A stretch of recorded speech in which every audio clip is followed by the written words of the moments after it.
రోమిలికి రాసిన పత్రిక 14:17 చదువుకుందాం. వాక్య కార్యక్రమాన్ని ముగించుకొని వాక్య భాగంలోకి వెళ్దాం. అపొస్తలుడైన పౌలు రోమిలికి రాసిన పత్రిక 14:17 చదువుతున్నాం. చూడండి.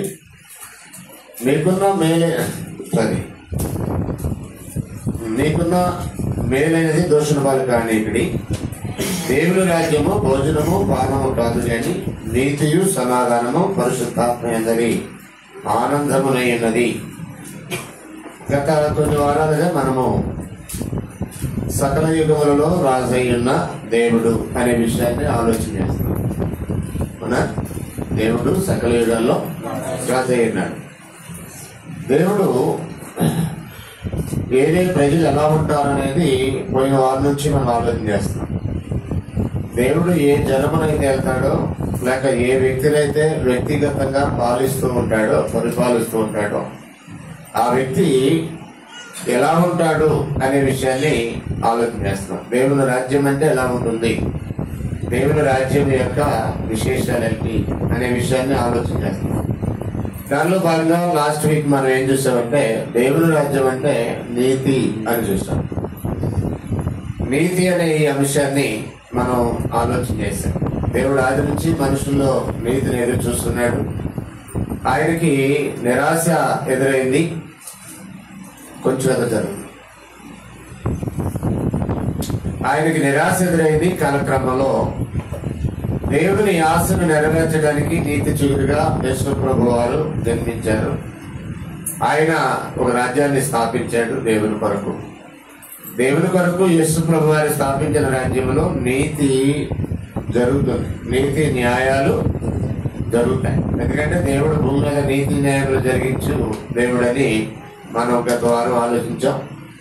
యేసు ప్రభు వారు కూడా భూమి మీద తన రాజ్యంలో నీతి న్యాయాలు జరిగించే రాజు అయ్యున్నాడని మనం పోయిన వారం ఆలోచన చేస్తాం.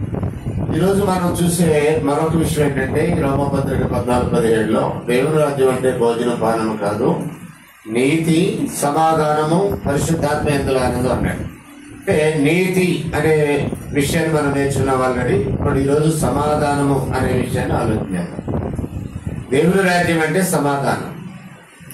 దేవుడు మనలను పాలిస్తున్నది నిజమైతే సమాధానము కలిగి జీవించడం అనేది జరుగుతుంది.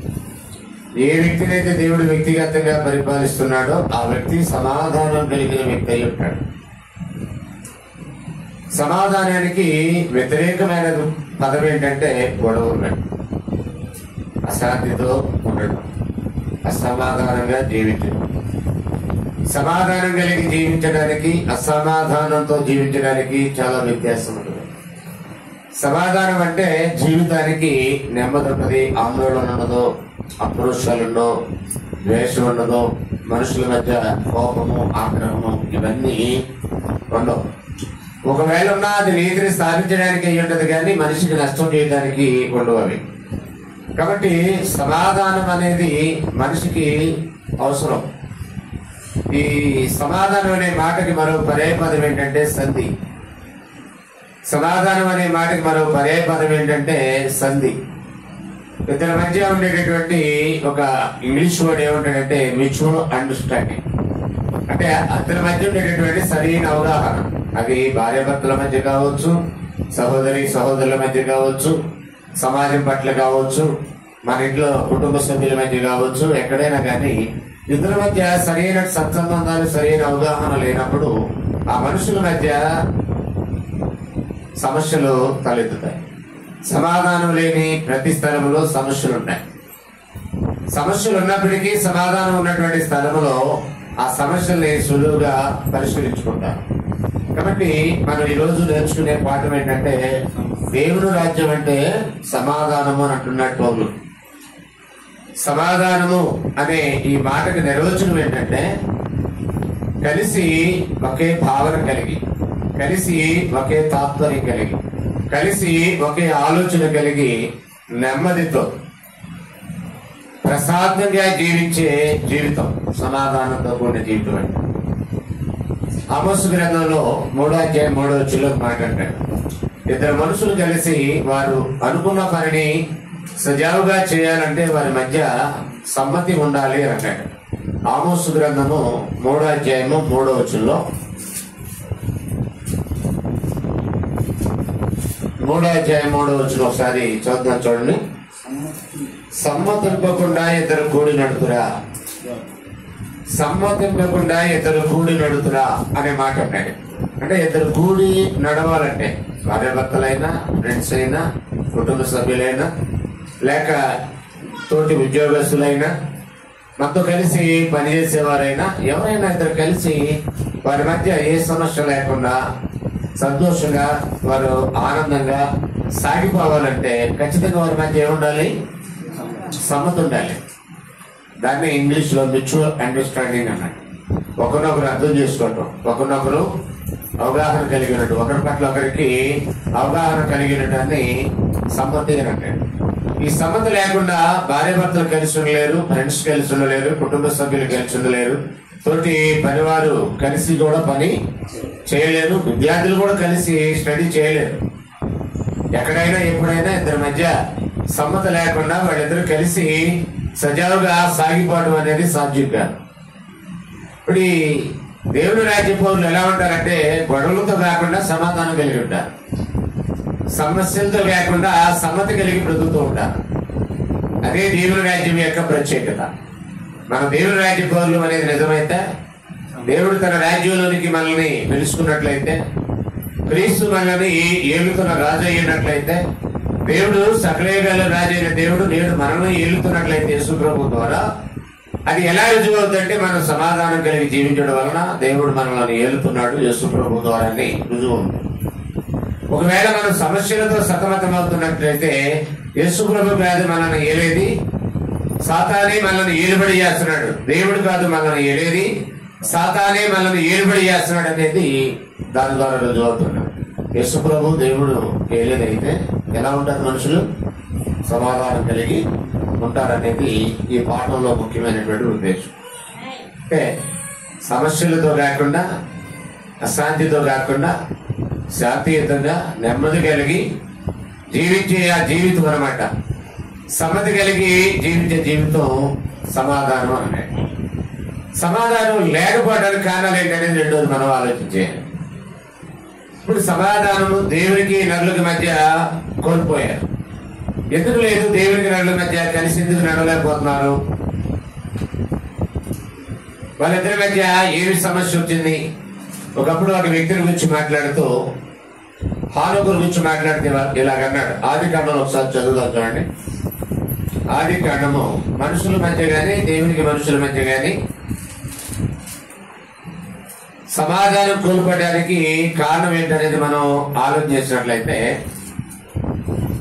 ఆది కాండము 5వ అధ్యాయము 24 వచ్చి చదువుదాం.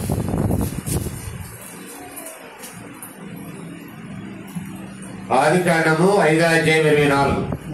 హానోకు దేవునితో నడిచిన తర్వాత దేవుడు అతన్ని తీసుకుని పోయాడు కనుక అతడు లేకపోయినాడు. దేవునితో నడిచెను అనే మాటని అండర్లైన్ చేయండి. దేవునితో నడిచెను అంటే వాళ్ళిద్దరి మధ్య అప్పటి వరకు సమస్య లేదు. దేవునితో నడటం అంటే దేవుని యొక్క మాట ప్రకారం జీవించడం, దేవుని యొక్క ఉద్దేశానికి అనుకూలంగా బ్రతకటం, దేవుని ఆలోచనకు అనుగుణంగా జీవించడం, దాన్ని దేవునితో నడుచుట అనే మాట వాడాడు. దేవునితో నడవటం అనే ఒక విశేషమైన కార్యము దేవునికి నరులకు మధ్య సమాధానం ఉంటుందానికి హేతువైనది. అంటే దైవమానుల మధ్య సమస్య రాకుండా ఉండాలంటే దేవునితో కలిసి నరుడు నడవాలి. ఆదాము దేవునితో కలిసి నడవలేదు, అందుకని ఆదాము ఏదేని తోట నుండి గెట్టువేయబడ్డాడు. దేవునికి నరులకు మధ్య ఉన్న ప్రధానమైన సమస్య ఏంటి అని ఆలోచిస్తే యెషయా గ్రంథం 59వ అధ్యాయం మొదటి వచనం చదువుతాం. యెషయా గ్రంథం 59వ అధ్యాయం మొదటి వచనం. 59వ అధ్యాయం మొదటి వచనం మనం చదివినట్లయితే, రక్షింప నేరకైనట్లు యెహోవా హస్తం కూర్చకాలేదు, విననేరకైనట్లు ఆయన చెవులు మందంగా లేవు. మీ దోషములు మీకు మీ దేవునికి అడ్డంగా వచ్చను, మీ పాపములు ఆయన ముఖమును మీకు మరుగుపరచను. కనుక ఆయన ఆలకింపుకున్నాడు, మీ చేతులు రక్తము చేతను, మీ వేళ్లు దోషముల చేతను అపవిత్రపరచబడి ఉన్నవి. మీ పెదవులు అబద్ధములాడుచున్నవి. మీ నాలుక కీడును బట్టి మాట్లాడుచున్నది. నీతిని బట్టి ఎవడును సాక్ష్యము పలకడు, సత్యమును బట్టి ఎవడు వ్యాజ్యమాడు. అందరూ వ్యర్థమైన దాన్ని నమ్ముకుని మోసపు మాటలు పలుకుదురు. చెడుగులు గర్భం ధరించి పాపములు కదరు. ఇలాగా దేవునికి విరోధమైనటువంటి కార్యాలు చేయడం వల్ల దైవ మానవుల మధ్య సత్సంబంధాలు చెడిపోయాయి, సమాధానాన్ని కోల్పోయారు. కాబట్టి ఇప్పుడు ఏమవసరం అంటే దేవుని రాజ్యంలో మళ్ళా తిరిగి నరులకు దేవునితో సమాధానం ఏర్పడుతుంది. పాపం చేయడం వల్ల ఏం కోల్పోయారు మనుషులు? దేవునితో సమాధానం కోల్పోయారు. హానకు దేవునితో నడిచాడు కనుక ఆయనకి సమాధానం ఉంది. ఎవరైతే దేవునికి విరోధంగా నడుస్తారో, ఇక్కడ రాసిన దాని ప్రకారం ఎవరైతే పాపానికి అలవాటు పెడతారో, దుర్మార్గానికి దుష్టత్వానికి అలవాటు పెడతారో వారితో దేవునికి వైరం. ఎందుకంటే దేవుడు పరిశుద్ధుడు. పరిశుద్ధుడైన దేవుడితో కలిసి నడిస్తే సమాధానం. ఆయనతో విరోధంగా జీవించినట్లయితే సమాధానం కోల్పోతాం. ఆయనతో దేవుడితో సమాధానం నరులు కోల్పోవడానికి కారణం ఏంటంటే పాపం. మరలా తిరిగి అది పునరుద్ధరించబడాలంటే ఏం జరగాలి? ఒకసారి చదువుదాం. ఆ పాపానికి పరిష్కారం దొరకాలి. ఎఫెసీయులకు రాసిన పత్రిక 2వ అధ్యాయం. శంకర్ గారు మీ మనోరాలు తీసుకెళ్తే బాగుంటుంది అనుకుంటున్నాను. బయట తీసుకెళ్ళి కొంచెం. ఎఫెసీయులకు రాసిన పత్రిక 2వ అధ్యాయము 11వ వచనం చదువుతాను. 16 చదువుతాను డైరెక్ట్. తన శిలువ వలన ఆ ద్వేషమును సంహరించి దాని ద్వారా వీరిద్దరిని ఏక శరీరముగా చేసి దేవునితో సమాధాన పరచవలని ఇలాగే చేశాడు కనుక ఆయనే మన సమాధాన కారకుడై ఉన్నాడు. దేవునితో సమాధాన పరచాలని యేసు శిలువను ఎక్కాడు. యేసు ప్రభువారి శిలువ పట్టడానికి గల ముఖ్య కారణం ఏంటి? దేవునితో సమాధాన పరచాలని. యేసు ప్రభువారి ఒకవేళ చనిపోకపోతే, శిలువలో ఆయన ప్రశస్తమైన రక్తాన్ని చిందించకపోతే మనుషుడికి దేవునితో సమాధానం ఏర్పడింది కాదు. మనిషికి దేవునితో సమాధానం ఎలా ఏర్పడిందంటే, యేసు ప్రభువారి యొక్క రక్తంలో మనుషులు విమోచించబడి ఆయన రక్తము ద్వారా పాపములను కడుక్కొని మరలా తిరిగి పరిశుద్ధులుగా చేయబడిన కారణాన్ని బట్టి పరిశుద్ధుడైన దేవునితో సమాధానం ఏర్పడింది. ఇలాగ జరగాలని దేవుడు అనాదిలో సంకల్పించాడు. కొరింథీయులకు రాసిన 2వ పత్రిక 5వ అధ్యాయము 18వ వచనం చదువుతున్నాం చూడండి. కొరింథీయులకు రాసిన 2వ పత్రిక 5వ అధ్యాయము 18వ వచనం. సమస్తము దేవుని వల్లైనవి, ఆయన మనలను క్రీస్తు ద్వారా తనతో సమాధానపరుచుకుని ఆ సమాధానపరచు పరిచర్య మాకు అనుగ్రహించాను. అదేమనగా దేవుడు వారి అపరాధములు వారి మీద మోపుతాడు. ఒకసారి ఇటు చూడండి. యెషయా గ్రంథం 59 అధ్యాయాలు ఏం చదివాం మనం అంటే, దేవునికి నరులకి మధ్య సమస్య ఎక్కడ వచ్చిందంటే అపరాధాలు, పాపాలు. ఇప్పుడు యేసు యొక్క రక్తము ద్వారా వారి పాప నుండి వారిని విడుదల చేసి వారి అపరాధములు వారి మీద మోపక అనే మాట వాడాడు. ఇక్కడ చూడండి. వారి అపరాధములు వారి మీద మోపక ఏం చేశాడు ఆయన అంటే, క్రీస్తు నందు లోకమును తనతో సమాధానపరచుకొనుచు ఆ సమాధాన వాక్యము మాకు అప్పగించాడు. అంటే వాక్యము సువార్త ఏదైతే ఉందో అది సమాధానపరిచే సందేశం. మనుషులను దేవునితో సమాధానపరిచే ఒక గొప్ప సందేశం అది. కాబట్టి దేవునికి నరులకి మధ్య సమాధానం కోల్పోయే కారణం ఏంటంటే పాపం, అపరాధాలు. ఇప్పుడు యేసు శిలువ యాగం ద్వారా ఏం జరిగిందంటే ఆ పాపానికి, అపరాధానికి పరిష్కారం లభించింది. తద్వారా నరుడు మరలా తిరిగి దేవునితో సమాధానం పడ్డాడు. ఆ సమాధానం అలా జరగాలని దేవుని యొక్క అనాది సంకల్పాన్ని మనం గ్రహించాలి. రెండోది, దేవునికి నరులకి కాదు ఈ వాక్యము నరులకి మధ్య కూడా సమాధానం కలగజేసింది. మళ్ళా ఎఫెసీ పత్రిక 2వ అధ్యాయానికి వచ్చేద్దాం. ఎఫెసీ పత్రిక 2వ అధ్యాయం 11వ వచనం నుంచి చదువుతాడు. అన్ని జనులకి, యూదులకి అంటే దేవుని ఎరగని ప్రజలకి ఆనాటి యూదులకి మధ్య వ్యత్యాసం ఏంటంటే సమాధానం లేదు. వారి దేవుడు వేరు, వారి నిరీక్షణ వేరు, వారి యొక్క నిబంధన వేరు. వీరి దేవుడు వేరు, వీరి నిరీక్షణ వేరు, వీరి యొక్క నిబంధన వేరు. కాబట్టి వారికి వీరికి మధ్య, అన్ని జనులకి యూదులకి మధ్య సమాధానం లేదు. ఇప్పుడు ఏం చేశాడు దేవుడు క్రీస్తు యేసునందంటే ఆయన శిలువ యాగం ద్వారా అది మాట్లాడుతున్నాడు. కాబట్టి ఎఫెసీ 2:11 చదువుతున్నాను.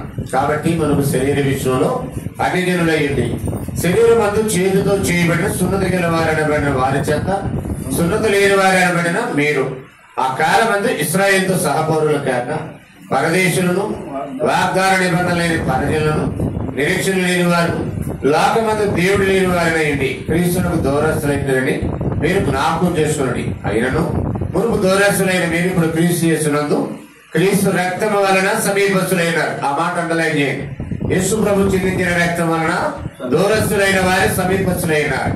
ఆయన మన సమాధానం అయ్యండి, మీకును మాకును ఉండిన ద్వేషమును. అంటే ఎవరెవరికి మధ్య మీకు మాకు అంటే ఇక్కడ పౌలు మాట్లాడుతున్నాడు, అన్ని జనులతో మాట్లాడుతున్నాడు, ఎఫెసీయులు అన్ని జనులతో మాట్లాడుతున్నాడు. మీకు మాకు అంటే అన్ని జనులకి యూదులకి మధ్య ఉన్న ద్వేషమును, మీకును మాకును ఉండిన ద్వేషమును అనగా విద్రూపకమైన ఆజ్ఞలు గల ధర్మశాస్త్రమును తన శరీరమందు కొట్టివేడి చేత మధ్యగాడిని పడగొట్టి మన ఉభయులను యాగం చేసును, ఇట్లు సంధి చేయొచ్చు. అంటే సమాధాన పరచడం అనే దానికి మరో మాట ఏం చూస్తాం మనం? సంధి. ఎవరు చేశారు ఈ సంధి? దేవునికి నరులకి మధ్య ఉన్న సమస్యను ఎత్తివేసి దైవ మానవులిద్దరిని కలిపిన ఏకైక మధ్యవర్తి యేసుప్రభువు దేవునికి నరులకి మధ్య సంధి చేశారు. రెండవది, మనిషికి మధ్య ఉన్న ద్వేషాన్ని కూడా సంహరించాడు. ఆ రోజు యూదులకి అన్యులకి మధ్య ఉన్న ద్వేషం ఏంటి? ధర్మశాస్త్రం. దాని ప్రకారం ఏవి ఏర్పడ్డాయి? నిబంధన వారి లేదు, అన్యులకి దేవుడు లేడు, నిరీక్షణ లేదు, వాగ్దానాలు లేవు. కానీ యూదులకి అయితే నిబంధన ఉంది, నిరీక్షణ ఉంది, వాగ్దానాలని దేవుడు ఉన్నాడు. కాబట్టి అన్యులు ఎలా చూసేవాడంటే యూదుల్ని నీచంగా, పాపులుగా, నికృష్టులుగా చూసేవాడు. కాబట్టి వాళ్ళిద్దరి మధ్య సమాధానం ఉంటుంది, అప్పుడు ఉండదు. దేవుడికి నరుడికి మధ్య సమాధానం కోల్పోయే కారణం ఏంటి? పాపం. అలాగే నరుడికి మధ్య, యూదులకి అన్యులకి మధ్య సమాధానం ఏర్పడే కారణం ఏంటి? అన్యులకేమో నిబంధన లేదు, నిరీక్షణ లేదు, వాగ్దానం లేదు, దేవుడు లేడు.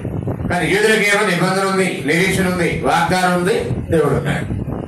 కాబట్టి ఈ యూదుల చేత అన్యులు ద్వేషించబడేవారు.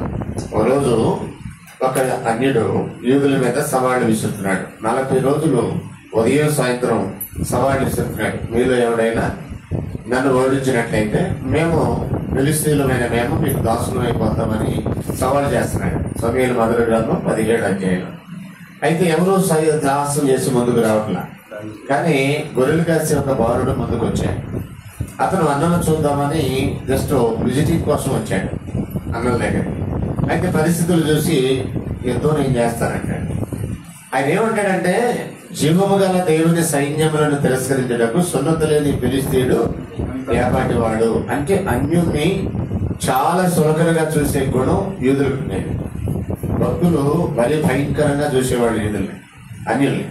అలాగే సమరయులు కూడా కనీసం మంచినీళ్ళు కూడా ఇచ్చేవాళ్ళు కాదు.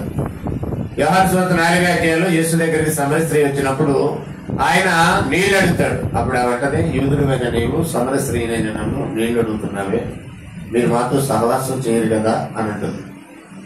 అంటే సమరయులు అన్నా గాని, అన్యజనులు అన్నా గాని యూదులకి అసహ్యం, చాలా నీచంగా చూసేవారు.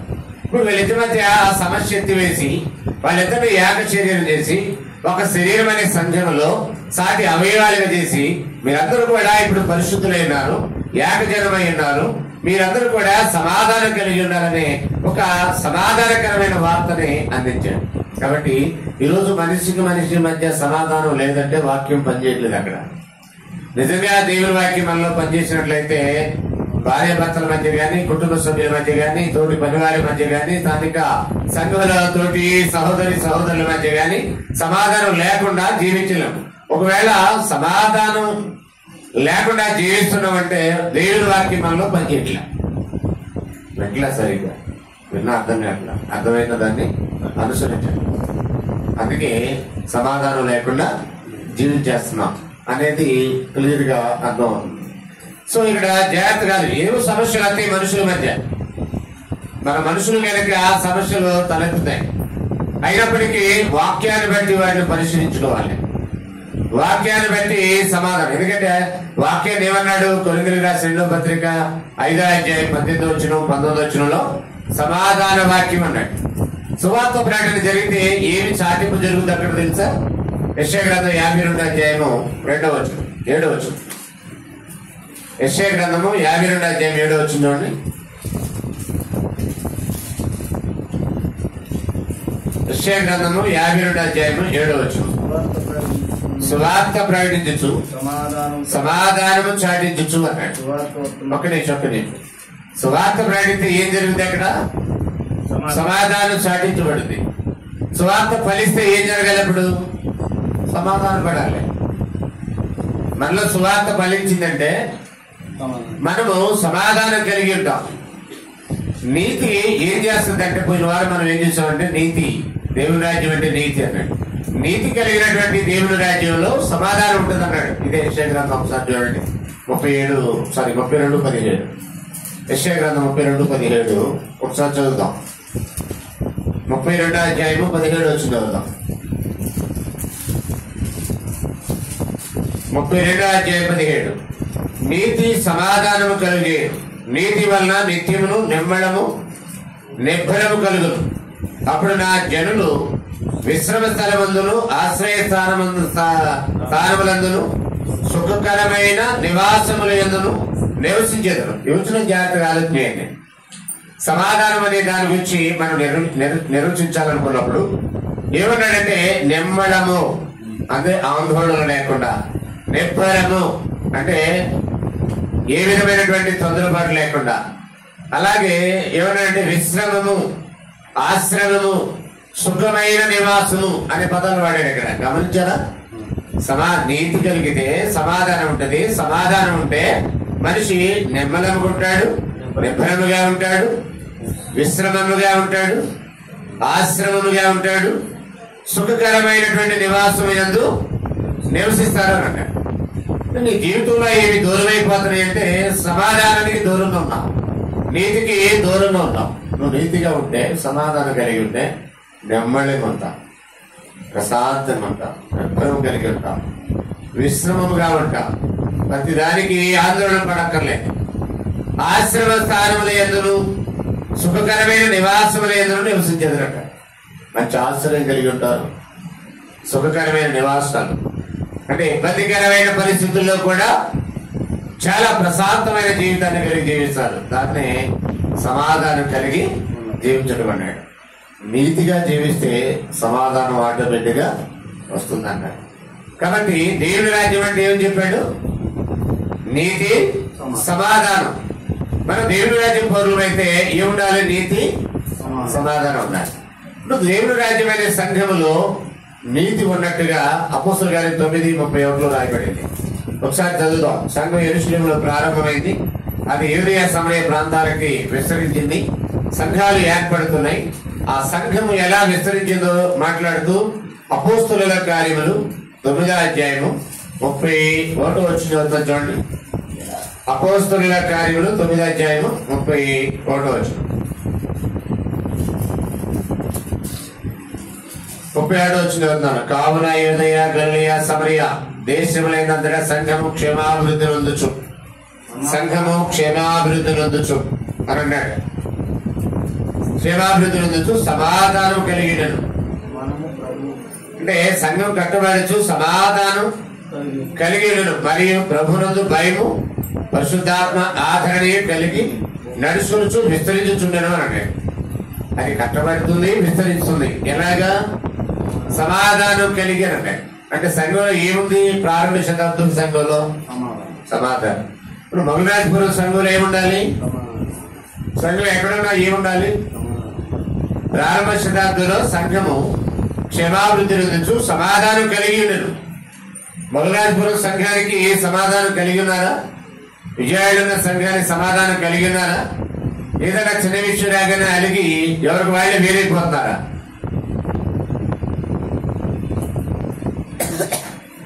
దేవుడు ఏం చెప్తున్నాడంటే దేవుని రాజ్యం అంటే సమాధానం. చిన్న విషయాన్ని కూడా అలిగి వెళ్ళిపోతున్నావంటే నువ్వు దేవుని రాజ్య పౌరురాలు కాదు, నువ్వు దేవుని రాజ్య పౌరుడివి. అది ఇంట్లోనైనా, ఫ్రెండ్స్ మధ్య అయినా, భార్య భర్తల మధ్య అయినా, ఎక్కడైనా సరే దేవుని రాజ్య పౌరులకు ఎలా ఉంటారు? సమాధానం కలిగి ఉంటారు. కానీ మనకు నచ్చనిది ఏదో జరిగిందని, మనకు నచ్చని విషయాలు ఏమో జరిగాయని సమాధానం లేకుండా, మనకు నచ్చని విషయాలు జరుగుతున్నాయి కనుక అక్కడి నుంచి వేరైపోవటం అని ఒక విషయాన్ని మనుషులు ఎక్కువగా ఫోకస్ చేస్తున్నారు. నిజానికి దేవుని రాజ్య పౌరులు అయితే అలా చేస్తారా? దేవుని రాజ్యం అంటే గొడవలతో విడిపోయేదా, సమాధానం కలిగి సాగిపోయేదా? సమస్యలను కూడా అధిగమిస్తూ సమాధానం కలిగి సాగిపోయేది. ఎందుకంటే ప్రారంభ శతాబ్దం సంఘము అలాగే కొనసాగింది, అలాగే విస్తరించింది, అలాగే కట్టబడుతూ ఉన్నది అని అన్నాడు. మరొకసారి చదువుదాం. 9:37 అపోస్తలుల కార్యం.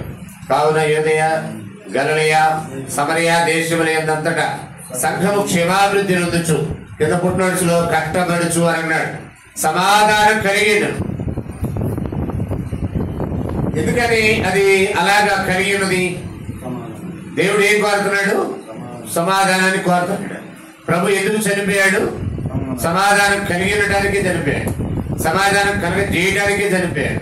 కాబట్టి సంఘము దేవుని చిత్తానికి లోబడిన, ప్రభు యొక్క శిలువ యాగానికి విధేయ చూపిన, అక్కడ ఏం జరగాలంటే సమాధానం కలిగి సంఘము జీవించాలి. యూదయ, సమరయ ప్రాంతాల్లో, గలిలయ ప్రాంతాల్లో ఉన్న సంఘం అలాగే ఉందా? యెరూషలేములో సంఘం అలాగే ఉందా? యూదయ ప్రాంతంలో ఉన్న సంఘం అలాగే ఉందా? గలిలయ ప్రాంతంలో ఉన్న సంఘం అలాగే ఉంది. సమరయ ప్రాంతంలో ఉన్న సంఘం కూడా సమాధానం కలిగి ఉండేనో అన్నాడు. ఎందుకు ఈ రోజు లేదు? దేవుడు ఏలుబడి చేస్తున్నట్లయితే ఏముండాలి అక్కడ సంఘంలో? సంఘాన్ని దేవుడు ఏలుతున్నట్లయితే యేసు ప్రభు ద్వారా ఆ సంఘంలో ఏముండాలి? సమాధానం ఉండాలి. సమస్యలతో విడిపోవటం అంటే అది దేవుని ఏలుబడేనా? దేవుడు ఏలుతున్నట్లేనా? సకల యుగాల్లో ఉన్న రాజు అయిన దేవుడు మనల్ని ఏలేది నిజమైతే, ఆయన మనల్ని ఏలుతున్నాడనేది నిజమైతే, ఆయన ఏలుబడిలో మనం ఉన్నామనేది నిజమైతే, సమాధానం కలిగి సంఘం సాగిపోవాలా? సమస్యలతో సంఘం విడిపోవాలా? సంఘమే కదా దేవుని రాజ్యం. గతంలో చూసాం కదా మనం. క్రీస్తు రక్తంతో కొనబడిన సంఘమే దేవుని యొక్క రాజ్యం అని చూసాం కదా. మరి ఆ రాజ్యము ఎలా విస్తరించింది? ఆ సంఘము ఎలా విస్తరించింది? సమాధానం కలిగి విస్తరించుచుండను.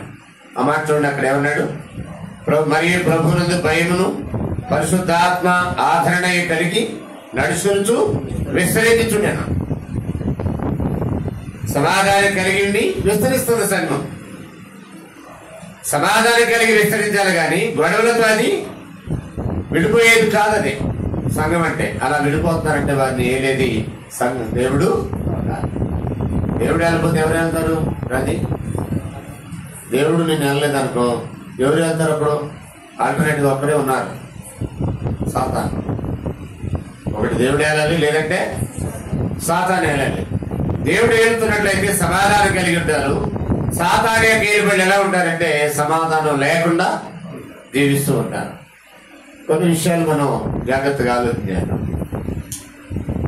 దేవుని పిల్లలకి ఉండే ఐడెంటిఫికేషన్స్ ఏంటనేది మనం ఆలోచించాలి. అంటే దేవుని రాజ్యం అంటేనే సమాధానం కలిగి జీవించడం. వాళ్ళని ఎలా గుర్తించవచ్చు మనం చూద్దాం. ఒకసారి చూడండి, మత్తయి సువార్త 5వ అధ్యాయంలో ఇలాగన్నాడు. మత్తయి సువార్త 5వ అధ్యాయము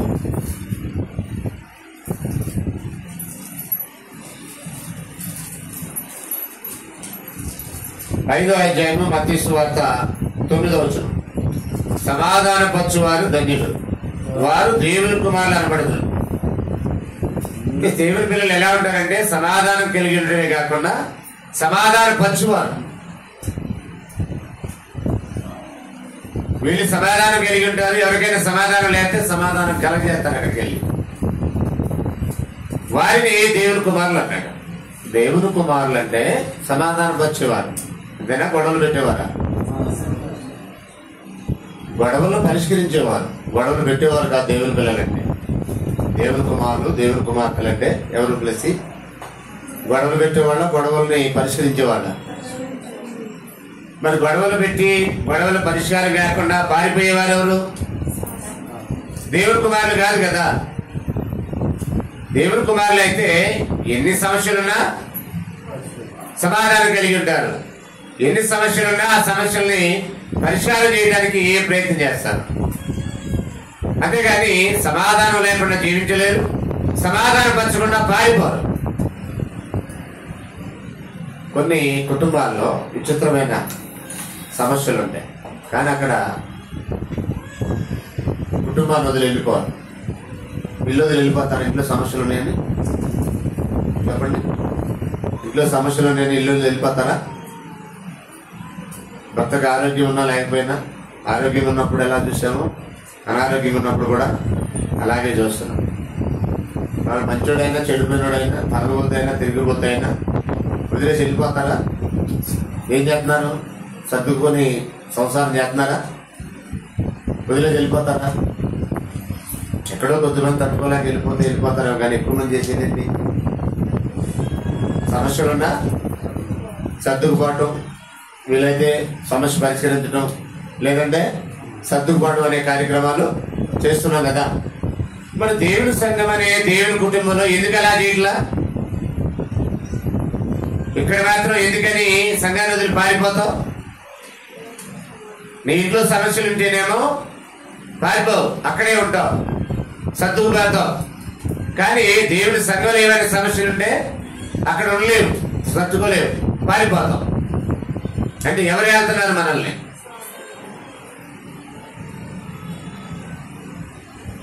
సాతానా దేవుడా? నిజంగా సకలయుగాల్లో రాజైన దేవుడే నిన్ను ఏలితే ఇంట్లో నీ పిల్లలు మాట్లాడినప్పుడు ఎలా సర్దుకుపోతున్నావో, నీ భార్య మాట్లాడినప్పుడు ఎలా సర్దుకుపోతున్నావో, నీ పిల్లలు మాట్లాడినప్పుడు ఎలా సర్దుకుపోతున్నావో, నీ భర్త మాట వినప్పుడు ఎలా సర్దుకుపోతున్నావో, అలాగే నువ్వు ఉన్న దేవుని కుటుంబంలో సమస్యలు ఎందుకు సర్దుకో? అక్కడ మాత్రం ఎందుకు నువ్వు ఫైర్ అవుతున్నావు? అంటే నీ ఇంట్లో ఒక న్యాయమో, దేవుని ఇంట్లో ఇంకో న్యాయమా? సంఘం దేవుని ఇల్లేనా? సంఘాన్ని ఏమన్నాడు? మనమే దేవుని యొక్క సంఘము దేవుని గృహమేనా? మీరు దేవుని గృహమై ఉన్నారు అని అన్నాడు. కొరింథీ మొదటి పత్రిక 3:9 సంఘము దేవుని గృహమైనది. ఫిబ్రవరి 3:6 సంఘము దేవుని ఇల్లే ఉన్నారు. కాబట్టి దేవుని ఇల్లు అనే సంఘములో సమస్యలు ఉంటాయా? చెప్పండి. దేవుని ఇంట్లో సమస్యలు ఉంటాయా? ఉండవా? అసలు పత్రికలు చదువుతున్నారు నేను, ఎన్ని సమస్యలు ఉన్నాయి సంఘాల్లో? లేవంటారంటే అసలు ఏం చదువుతున్నారు? పత్రికలు ఏం చదువుతున్నారు? అసలు ప్రతి పత్రికలో సమస్యలు వివరించాడు. సహోదరులకి మధ్య అనేకమైన సమస్యలు ఉన్నాయి. మీరు ప్రకటన గ్రంథం 2-3 అధ్యాయాలు చదివితే 7 స్థానిక సంఘాల్లో సమస్యలు ఉన్నాయి. అయినా ఆ సంఘం ఎలా ఉండాలని దేవుడు కోరుతున్నాడంటే, సమస్యలు ఉన్నప్పటికీ సమాధానం కొరకు ప్రయాసపడండి, ఎందుకంటే సమాధానపరచు వారు ధన్యులు, వారు దేవుని కుమారులు అయ్యిందని అన్నాడు. దేవుని కుమారులు అనబడదురు అన్నాడు. దేవుని కుమారుని లేక దేవుని కుమార్తె అనబడాలంటే ఏం జరగాలి? అక్కడ సమాధానం పంచాలా, పారిపోవాలా? సమస్య ఉంది కాబట్టి సమాధానం కలిగి చేస్తావా, సమస్య నుండి పారిపోతావా? దేవుని వాక్యం పరిధిలో ఆ సమస్య ఏంటో కూలంకషంగా చర్చించాలి. ఆ సమస్యకి దేవుడు చెప్పే పరిష్కారము ఏమైనదో నేర్చుకోవాలి. దేవుని వాక్యం పరిధిలో సమస్యను పరిష్కరించడానికి విశేషంగా కృషి చేయాలి. అది దేవుని కుమారుడికి ఉండే లక్షణం. అంతేగాని సమస్యల నుండి పారిపోయేవాడు దేవుని పిల్లలు. ఎవరి పిల్లలు? మరి దేవుని పిల్లలు కాదంటే సాతాను పిల్లలు. దేవుని పిల్లలైతే సమస్యల్ని తట్టుకొని సమస్యల్ని పరిశీలిస్తారు, సమస్యల్లో సమాధానం కలిగి ఉంటారు, సమస్యలు దిద్ది సమాధానం కలగజేస్తారు. వారు సమాధానం కలిగి ఉంటారు, సమాధానాన్ని కలగజేస్తారు. అదే దేవుని రాజ్యం అంటే. మనం దేవుని రాజ్యం అయి ఉన్నామనేది ఎలా రుజువుతుంది? దేవుని రాజ్యం అంటే భోజన పాలన కాదు. దేవుని రాజ్యం అంటే నీతి, సమాధానం. నువ్వు దేవుని రాజ్యం పౌరురాలు కదా, దేవుని రాజ్యం పౌరుడు కదా, మరి ఎలా పారిపోతావు? పైగా అన్యాయంగా నీ ఇంట్లోనైతే ఎన్ని సమస్యలున్నా వదిలేసి వెళ్ళిపోతావా? చాలా సార్లు చెల్లి సీత మా పిల్లల విషయంలో దుఃఖించింది. వదిలేసి వెళ్ళిపోయావా పిల్లల్ని? పోండా మీ కర్మాన్ని వదిలేసి వెళ్ళిపోయావా? అలాగే ఒకడు వదిలేసి వెళ్ళిపోయాడు కన్నోడు. అలాగే తల్లిగా నువ్వు కూడా వదిలేసి ఏంటని పరిస్థితి? చదువుపోతున్నావా? సరిచేసే ప్రయత్నం చేస్తున్నావా? మరి నువ్వు ఉన్న సంఘంలో సమస్యలు ఉంటే ఎందుకు పారిపోతావు? నీకు నిజంగా బాధ్యత గల వ్యక్తి కనుక, బాధ్యత గల తల్లి కనుక, బాధ్యత గల తండ్రి బాధ్యతలు విస్మరించి వదిలేసినా గాని ఎంతో కొంత దేవుని వాక్యం నీలో పనిచేయడం వల్ల నువ్వు అలా వదిలేయలేవు. పేరు తెచ్చుకున్నటువంటి బాంధవ్యం అది, వారి మీద నీకున్న ప్రేమది. ఆ ప్రేమ నీలో బాధ్యతని పొరుగెలుపుతుంది. వారు ఎలాంటి వారైనా వారి కొరకు ఏదైనా నువ్వు చేయగలిగింది చేయాలి. అది ఎంత ప్రయత్నం చేస్తున్నావు అంటే చాలా ప్రయత్నాలు చేస్తున్నావు. నాకు తెలిసి చాలా ప్రయత్నాలు చేస్తున్నావు. ఇంట్లోనే అంత ప్రయత్నాలు చేస్తున్నప్పుడు మరి దేవుని ఇంట్లో సమస్యలు ఉంటే ప్రయత్నించవా తల్లి? చేయాలా? అక్కడ సమస్యలు ఉన్నాయి అంటే గారు నేను రానేసి అక్కడికి మానేసేస్తాను అంటే నేను వెళ్ళేది ఎవరు? నీ ఇంట్లో ఒక న్యాయం, దేవుని ఇంట్లో ఒక న్యాయమా? పైగా దానికి భక్తి అని పేరా? నువ్వు చేసేది భక్తేనా? ఆ భక్తిని దేవుడు అంగీకరిస్తాడా? ఆలోచించేయాలి.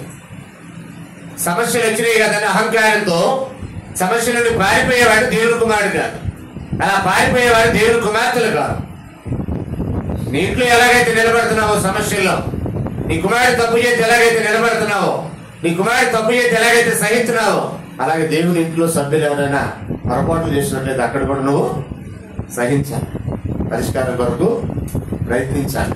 అదే దేవుని కుమారులకు ఉండే లక్ష్యం. అలా చేయకుండా పారిపోతున్నావు అంటే స్వార్థపరుడువా నీతిమంతుడువా? నీతిమంతులా స్వార్థపరులా? నీతిమంతులు అయితే అలా చేస్తారా? ఏంటంటే మనం Yesaya:32:17 నీతి సమాధానం కలగజేస్తుంది అన్నాడు. నువ్వు నీతిని ప్రవర్తించినట్లయితే, నీతిని అనుసరించినట్లయితే సమాధానం కలిగి ఉంటావు, సమాధానాన్ని కలగజేస్తావు. సమాధానం కలిగి లేవు, సమాధానం కలగజేయట్లేదంటే అర్థం నువ్వు నీతిని వెంబడించట్లా. స్వనీతిని స్థాపించే ప్రయత్నంలో దేవుని నీతిని స్థాపించే వారు ఎవరు అలాగే ఉండరు అనే విషయాన్ని గ్రహించాలి. సమాధాన పరచువారు ధన్యులు, వారు దేవుని కుమారులు అనబడతారు. మరొక విషయాన్ని మనం చూసినట్లయితే రోమీయులకు రాసిన పత్రికలోనే 12వ అధ్యాయము, రోమీయులకు రాసిన పత్రిక 12వ అధ్యాయంలో ఒక మాట చదువుతాం చూడండి. 12వ అధ్యాయము రోమీయులకు రాసిన పత్రిక 17వ వచనం చదువుతాం చూడండి. 16 కూడా చదువుతాం. 15 నుంచి సంతోషించే వారితో సంతోషించుడి. 14 చదువుతాం చూడండి. మిమ్మల్ని హింసించే వారిని దీవించుడి, దీవించుడు కానీ శపించవద్దు. ఏంటి హింసించే వారిని కూడా దీవించాలా? అలాంటి మనసు ఉంటే సమాధానం లేకుండా ఉండదా? అలాంటి మనసు ఉంటే సమాధానం పరచుకొని పారిపోతావా? హింసించే వారిని దీవించే మనసే ఉంటే మనుషులు పారిపోతారు సంఘం నుండి. దగ్గరేక హింసించే వారిని కూడా దీవించమన్నాడు కదా. అలాంటి మనసే మనకుంటే సంఘాన్ని వదిలి పారిపోతావా? వెళ్ళిపోతావా? అలాగా అంటే ఏమి లేదు మనకి. అక్కడ సహించడం లేదు, సమాధానం లేదు. అందుకే అన్నాడు చూడండి 14, మిమ్మల్ని హింసించే వారిని దీవించుడి, దీవించుడు కానీ శపించవద్దు. సంతోషించే వారితో సంతోషించుడి, ఏడ్చు వారితో ఏడుడి, ఒకరినొకడు మనస్సు కలిగి యుండుడి. హెచ్చు వాటి యందు మనసుంచగా తగ్గు వాటి యందు ఆసక్తులైనడి. మీకు మీరే బుద్ధిమంతులని అనుకోవద్దు. ఇదో పెద్ద సమస్య. అంటే సమాధానం లేకపోవడం కారణం ఏంటి? నేనే నీతిమంతురాల్ని కాబట్టి వాళ్ళందరూ చెడిపోయారు, కాబట్టి వాళ్ళతో నేను వండలేను. మీకు మీరే బుద్ధిమంతులని అనుకోవద్దని ఎందుకంటున్నాడు అంటే అలా అనుకున్నారు మనుషులు. ఇద్దరు ప్రార్థన చేయడానికి దేవాలయానికి వెళ్ళారంట. ఒకడు పరిశీలుడు, మరొకడు సుంకరి. ఆ స్టోరీ తెలిసి కదా మనకి లూకా సువార్తలో. ఇద్దరు కలిసి ప్రార్థన చేయడానికి వెళ్ళారు. వారు ఆరాధన చేయడానికి వెళ్ళారు. ఒకడు నిలబడి ఏమని ప్రార్థన చేస్తున్నాడంటే, దేవా నేను అన్యాయస్తుడు కాదు, చాలా మంది లోపల అన్యాయస్తులు ఉన్నారు. నేను దొంగలు కాదు, లోకంలో చాలా మంది దొంగలు ఉన్నారు. నేను వ్యభిచారిని కాదు, లోకంలో చాలా మంది వ్యభిచారులు ఉన్నారు. నేను వారానికి 2 సార్లు ఉపవాసం ఉన్నాను, నీ ఏళ్ళ చాలా భక్తి నాకు ఉంది.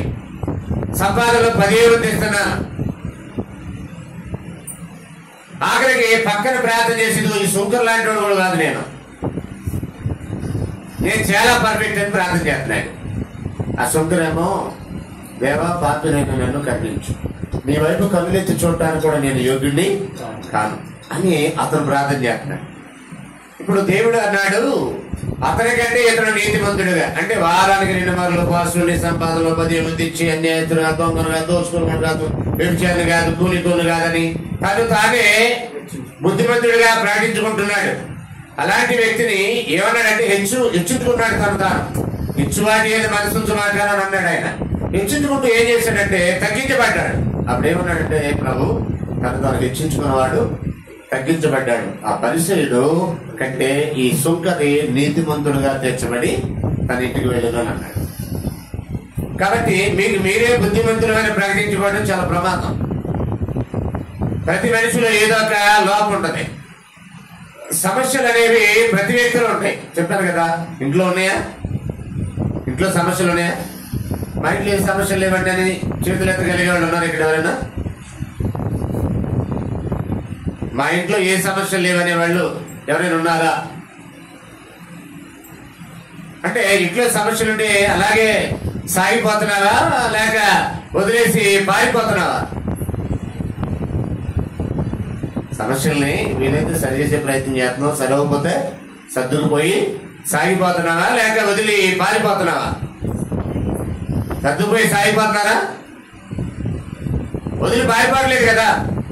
సంఘంలో కూడా అలాంటి ఒక మనసు ఉండాలన్నాడు. హెచ్చువాటి అని మనసు ఉంచకండి, తగ్గువాటి అని మనసు ఉంచండి అన్నాడు.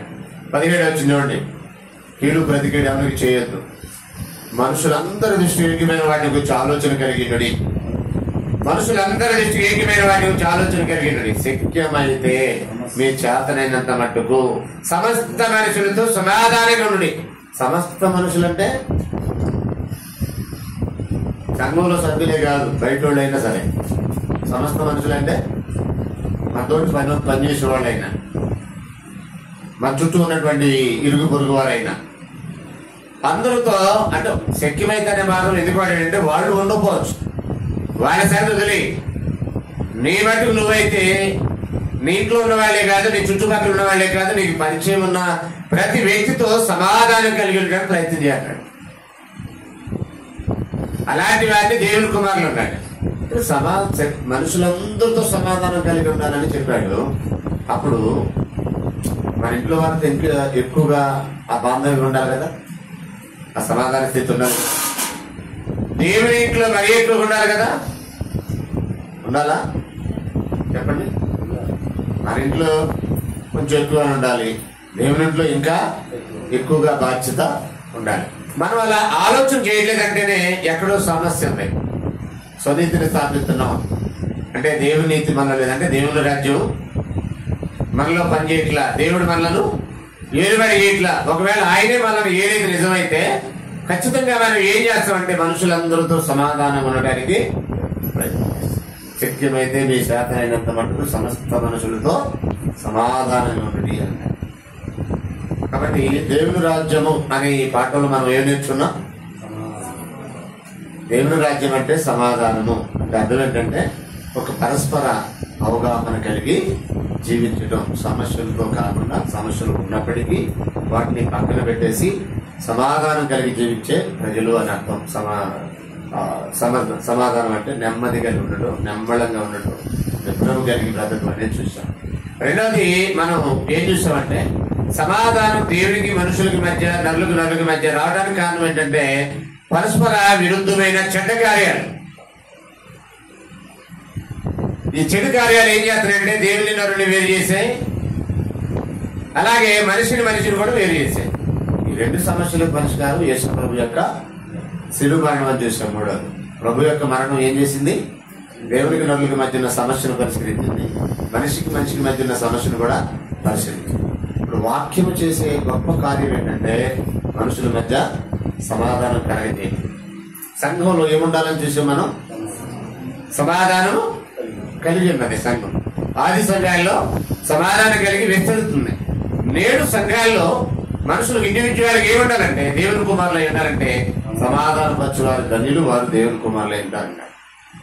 వారు సమాధానం కలిగినట్టువే కాకుండా ఇతరులని సమాధానం పరుస్తారు. అట్ ద సేమ్ టైం మనుషులందరితో సమాధానం కలిగి ఉండడానికి ప్రయత్నం చేస్తారు.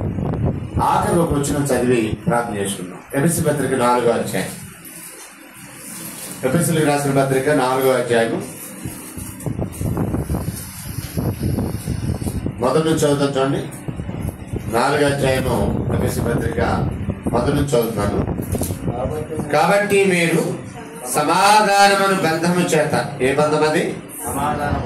సమాధానమనే బంధం చేత ఆత్మ కలిగించే ఐక్యతను కాపాడుకుని ఎందుకు శ్రద్ధ కలిగిన వారై ప్రేమతో ఒకరినొకరు సహించు. అంటే సమాధానం అనే బంధం ఉంటే ప్రేమతో ఒకరినొకరు సహిస్తారు.